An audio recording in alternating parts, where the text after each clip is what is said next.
Dysmenorrhoea അഥവാ ആർത്തവ ചക്രത്തോട് അനുബന്ധമായി ഉണ്ടാകുന്ന ഡിസ്ട്രെസ്സുകൾ അല്ലെങ്കിൽ വേദനകൾ. ഡിസ്മെനോറിയ ടിപ്പിക്കലി നമ്മൾ പറയുന്നത് ഒരു കുട്ടിക്ക് പീരിയഡ്സ് ആകുമ്പോൾ, കുട്ടിക്കോ ഒരു സ്ത്രീക്കോ പീരിയഡ്സ് ആകുമ്പം അതോടനുബന്ധിച്ച് കലശലായി ഉണ്ടാവുന്ന വയറുവേദന, നടുവേദന അല്ലെങ്കിൽ മസിൽസിനുള്ള പെയിൻ, ഇവയെല്ലാം ഡിസ്മെനോറിയ എന്ന കാറ്റഗറിയിലാണ് വരിക. എന്നാൽ നമ്മൾ പ്രത്യേകിച്ച് അത് സ്പെസിഫൈ ചെയ്യുന്നത് അബ്ഡോമിനൽ പെയിൻ അല്ലെങ്കിൽ വയറുവേദനയോട് അനുബന്ധമായിട്ടാണ് ഡിസ്മെനോറിയ എന്ന വേർഡ് യൂസ് ചെയ്യുന്നത്.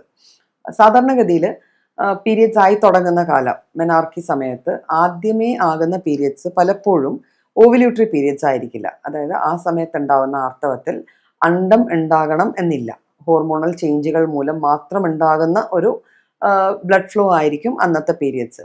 പക്ഷെ അത് കാലക്രമേണ എഗ്സിൻ്റെ പ്രൊഡക്ഷൻ, നോർമൽ ഹെൽത്തി എഗ്സിൻ്റെ പ്രൊഡക്ഷൻ ആയി വരുമ്പോഴാണ് പൊതുവെ ഇത്തരത്തിലെ വേദനകൾ കുട്ടികളിലോ സ്ത്രീകളിലോ കാണപ്പെടുന്നത്. പക്ഷെ പലപ്പോഴും നമ്മൾ കാണാറുണ്ട് ആ ചെറിയ വേദന, സഹിക്കാൻ പറ്റുന്ന വേദനയെ നമുക്ക് ഡിസ്മെനോറിയ എന്ന് കാറ്റഗറൈസ് ചെയ്യേണ്ട ആവശ്യമില്ല. പക്ഷേ പലപ്പോഴും കുട്ടികൾ അന്നത്തെ ഒരു ദിവസത്തെ സ്കൂള് മിസ് ചെയ്യും. പല സ്ത്രീകളും അന്നത്തെ ഒരു ദിവസം ജോലിക്ക് പോകാൻ പറ്റാത്തക്ക വിധം വീട്ടിൽ ബെഡ്രിഡനായി കിടന്നു പോവുകയോ അല്ലെങ്കിൽ ഒരു കാര്യവും ചെയ്യാൻ പറ്റാത്ത ഒരു അവസ്ഥയിലേക്ക് വന്നു. അപ്പം അത്തരത്തിൽ കൂടുതലായ പെയിനെയാണ് നമ്മൾ ബേസിക്കലി ഡിസ്മെനോറിയ എന്ന് പറയുന്നത്. ഡിസ്മെനോറിയയുടെ പിന്നിൽ വലിയ വലിയ സീരിയസ് ആയിട്ടുള്ള കാരണങ്ങൾ ഉണ്ടോ എന്ന് ചോദിച്ചാൽ, സിംപ്ലി പറഞ്ഞാൽ പ്രത്യേകിച്ച് കാരണങ്ങളൊന്നും ഇല്ലെങ്കിൽ പോലും നമുക്ക് ഇതുപോലെ ഡിസ്മെനോറിയ വന്നു ചേരാം. എന്നാൽ വീണ്ടും ഒരു ചോദ്യം വരുവാണ്, ശരിക്കും കാരണമൊന്നും ഇല്ലേ എങ്കിൽ നമുക്ക് പറയാം ഇല്ല, കുറച്ച് സീരിയസ് ആയിട്ടുള്ള കാരണങ്ങൾ ഇതിൻ്റെ പിന്നിൽ ഉണ്ടായേക്കാം. പലപ്പോഴും യൂട്രസിൻ്റെ ഘടനയിൽ അതിനൊരു മസ്കുലാർ ലെയർ ഉണ്ട്, ഒരു സീറസ് ലെയർ ഉണ്ട്, ഒരു എൻഡോമെട്രിയം ഉണ്ട്.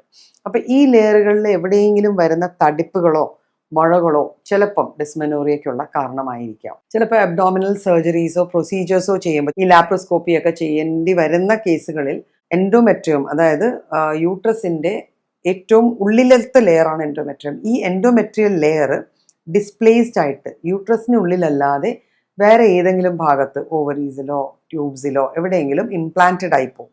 അപ്പോൾ എല്ലാ പ്രാവശ്യവും നമുക്ക് പീരിയഡ്സ് ഒരാൾക്ക് ഉണ്ടാവുമ്പം ആ എൻഡോമെട്രിയൽ ലെയറിൽ നിന്ന് ബ്ലീഡ് ചെയ്യുന്നത് കൊണ്ട് നോർമൽ സൈറ്റിൽ നിന്നല്ലാത്തൊരു ബ്ലീഡിങ് ആയിരിക്കും പലപ്പോഴും ആ വേദനയ്ക്കുള്ള കാരണം.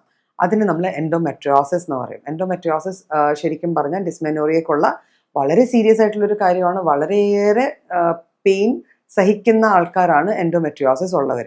ഇപ്പം എൻഡോമെട്രിയോസിസ് ആണ് ഒന്ന് ഡയഗ്നോസ് ചെയ്ത് കഴിഞ്ഞാൽ ഉറപ്പായിട്ടും അത് ചികിത്സ തേടി നോർമൽ ആക്കേണ്ടതാണ്. അല്ലെങ്കിൽ അത് പിന്നീട് മുന്നോട്ട് ചെന്ന് വന്ധ്യതയ്ക്ക് വരെ കാരണമായി മാറിയേക്കാം. ഇത് കൂടാതെ യൂട്രസിൻ്റെ ഷേപ്പിലുണ്ടാവുന്ന വ്യത്യാസങ്ങൾ പലപ്പോഴും ഡിസ്മെനോറിയയിലേക്ക് ലീഡ് ചെയ്തെന്നിരിക്കാം. അപ്പം അത്തരത്തിലെ കണ്ടീഷൻസും നമ്മൾ യൂട്രസ് നോർമൽ അല്ലാതെ ബൈക്കോൺവോട്ട് അങ്ങനെ ജനിക്കുമ്പോൾ തന്നെ അതിലുണ്ടാവുന്ന അബ്നോർമാലിറ്റീസ് കൊണ്ടും ഡിസ്മെനോറിയ ഉണ്ടായെന്നിരിക്കാം. പിന്നെ ചില ആൾക്കാർ പെയിൻ സെൻസിറ്റീവ് ആയിരിക്കും. പലപ്പോഴും പ്രത്യേകിച്ച് ഒരു കാരണമില്ലെങ്കിൽ പോലും ഒരു ചെറിയ മസിൽ ക്രാംസ് ബെയർ ചെയ്യാൻ പറ്റാതെ അവരിലും ഡിസ്മെനോറിയയുടെ ഫീച്ചേഴ്സ് കാണിച്ചെന്നിരിക്കും.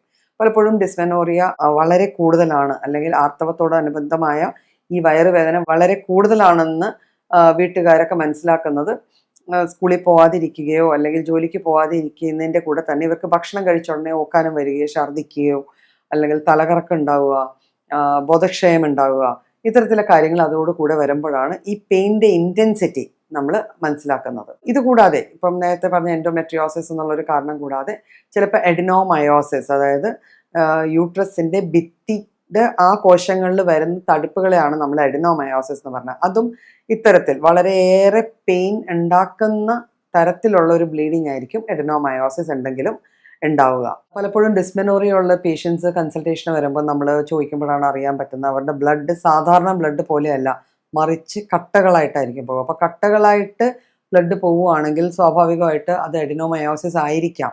ബ്ലഡിൻ്റെ കളറിൽ വല്ലാത്ത മാറ്റം അല്ലെങ്കിൽ അതിൻ്റെ ടെക്സ്ചറിൽ വല്ലാത്ത മാറ്റം, കട്ടകളായിട്ടോ ഉണങ്ങി ഒരു പാട പോലെ പോവുകയോ അല്ലെങ്കിൽ വല്ലാതെ ദുർഗന്ധം വമിക്കുന്ന വിധത്തിൽ പോവുകയാണെങ്കിൽ അതൊക്കെ ഡിസ്മെനോറിയ ആയിട്ട് ഒത്തു വരുമ്പം നമുക്ക് അതെല്ലാം കൺസിഡർ ചെയ്ത് വേണം ഒരു മെഡിക്കേഷൻ എടുക്കുകയും ട്രീറ്റ്മെൻറ്റ് എടുക്കുകയും ചെയ്യേണ്ടത്.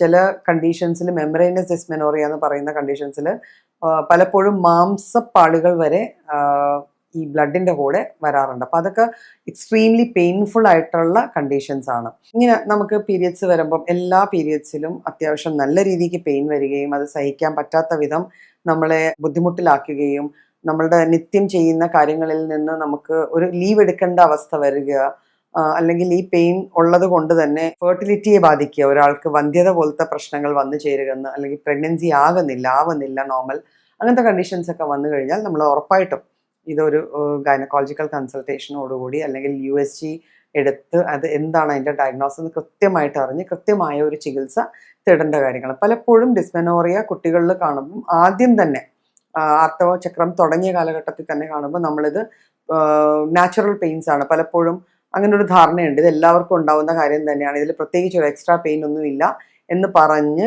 മാറ്റി നിർത്താതെ ആദ്യം തന്നെ കൺസൾട്ട് ചെയ്ത് പ്രോപ്പറായിട്ടുള്ള ചികിത്സ തേടിയാൽ നമുക്ക് ഈ ഒരു കണ്ടീഷൻ ലോങ് റണ്ണിൽ പൂർണ്ണമായിട്ടും ക്യൂർ ചെയ്ത് തന്നെ മുന്നോട്ട് പോകാൻ പറ്റും. അതുമൂലം കൊണ്ടുണ്ടാവുന്ന കോംപ്ലിക്കേഷൻസ് വരെ നമുക്ക് പ്രിവെൻറ്റ് ചെയ്യാൻ പറ്റും.